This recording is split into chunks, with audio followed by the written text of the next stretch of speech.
I think it's a very good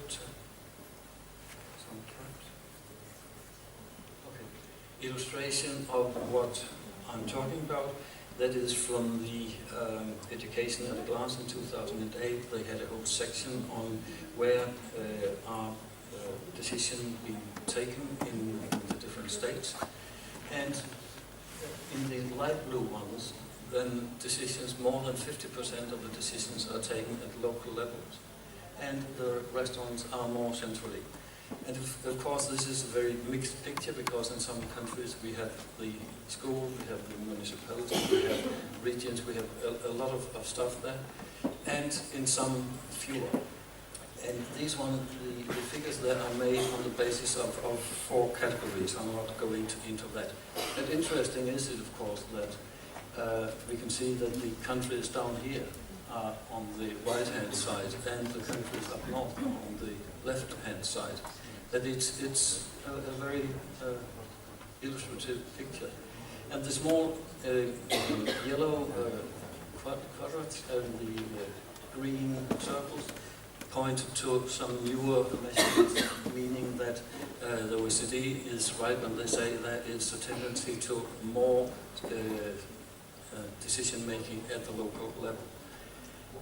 Could be it in municipalities or could be in schools. So that is the situation, and of course the reason why I show this one is also because it's a very good piece of illustration of new public management, because new public management is on one hand being made by comparisons. So everybody can say, well, just like I did, point it at the right hand side and say, well, is that good enough? And is it what we want? And do we want to be more in Norway or in Hungary or whatever? Yep. Okay, this last part of the tool set are a set of questions or categories which could be used for discussing. I think it needs to have a lot. I'll just have that one. A lot of discussions on this one at all levels. So one, the policy reflections. These part will offer some ideas of what one should discuss. The first one is on autonomy. Which kind of autonomy is it we are experiencing now? Do we experience some kind of decentralization within the political system? Or do we experience some kind of privatization or whatever? We have mixed models there, but it is very important. They mean different things to people there. The next one could be the governance. What kind of logics do we want? Is it a market mechanisms or bureaucratic or control mechanisms? It's very close to the autonomy, but what is it we want to emphasize on it? The next one is the power being used. It can be very, as I mentioned yesterday, very enlightening to see that there are different kinds of power, and they are being used by states and all the stakeholders, of course. The structural powers with budgets and legislation and stuff like that. Social technologies like tests and other stuff, and discursive power.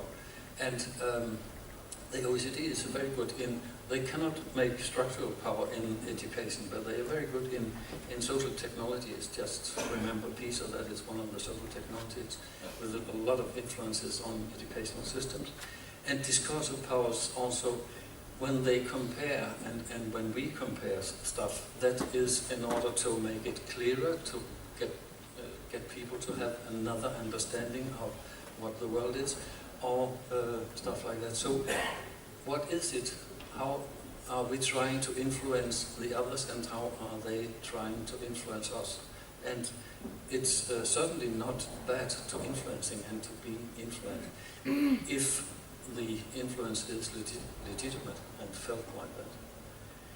The issues, where should different issues be placed? Should decisions on the school frame be taken at the national level, the local level, or school level? Should it on the school content? Which decisions should be made on the national level and on the other levels then? That is also very important, I think, to find out that well, autonomy in the OECD way of thinking of it these days is more on the content level, and it is more centralized when it comes to the. It was on the frame level, that is, it's decentralized, but it is more centralized when it comes to the content part of it, the tests and standards and so on. Room for maneuver, that is the exercise to find out what kind of room is there for, say, for school leaders or for teachers. Is there room enough for leaders to be able to lead? Could they get more room from anywhere?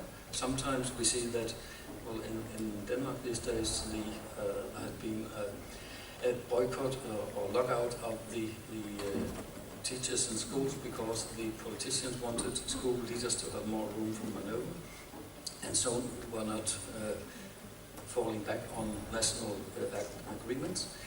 And now they have all the room for maneuver that they want, I think. So this is another one. Where should the room for maneuver be? I don't think it is a good idea to have totally room for maneuver if we want to call it a civilized society. But some things should be. And then, of course, where should the responsibilities for equity and learning be placed?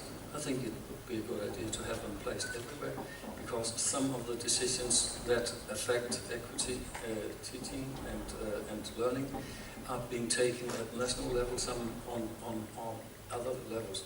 But to make clear where do we want to have them, or where are the responsibilities, the decisions at this point. So that is the package as it is now.